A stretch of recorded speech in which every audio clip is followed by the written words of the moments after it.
Hey guys, Kaiju here. Today we're going to be doing another review, and that review is on Kingsaurus 3. Definitely one of the oddest monsters in the Ultraverse in my opinion. This guy is known for basically being a giant dinosaur, as you can tell. And for that reason, I think his figure is incredibly cool, especially since it was featured in Godzilla and His Amazing Friends, which is actually how I learned about the monster. With all of that out of the way though, let's get into detail.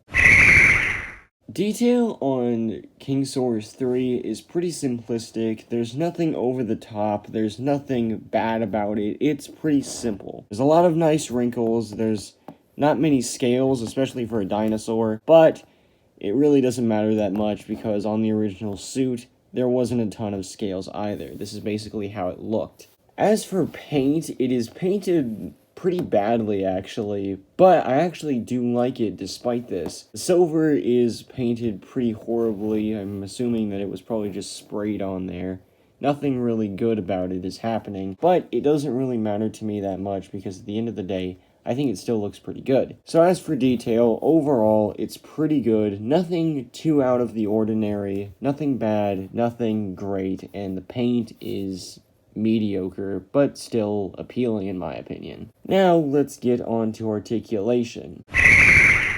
Kingsaurus 3 actually has quite a lot of good articulation, especially for a figure that looks like this. He has 5 points, that being the head, which is pretty characteristic, but 1, 2, 3, 4, all 4 of his legs move. They can all move 360. That's pretty surprising, actually. Now, of course, let's move him to the side for sizing. First, I'll compare him to a figure that I don't pull out a ton, but I'll pull out for this. The Bandai Heisei Gamera. And I'm not sure why you would want Kingsaurus 3 and Gamera fighting, but this is a figure that quite a few people have. So, if you have Gamera, this specific Gamera, and don't have Kingsaurus 3, now you know how big Kingsaurus 3 is. Next, I'll compare him to my next review, which is Godzilla Jr. I'm not sure why you would want to compare Godzilla Jr. to Kingsaurus, but maybe you can have them do some sort of battle. And next, I'll compare him to quite an odd figure, because I usually don't compare Bandai to other companies, but the NECA Bio-Godzilla. Again, this is a figure that quite a lot of people have, so if you don't have Kingsaurus 3, and you do have the new NECA Bio-Godzilla, then now you know how big Kingsaurus 3 is.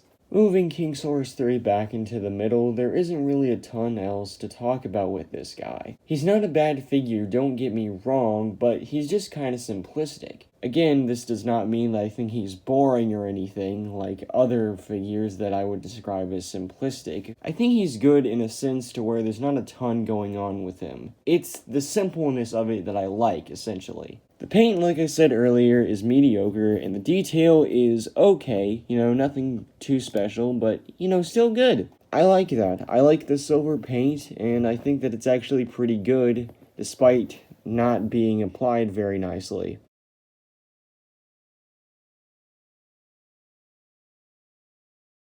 As for articulation, it's actually quite surprising, having 5 points, including all 4 of the legs, which for a Bandai figure is really nice, and the sizing is about what you'd expect.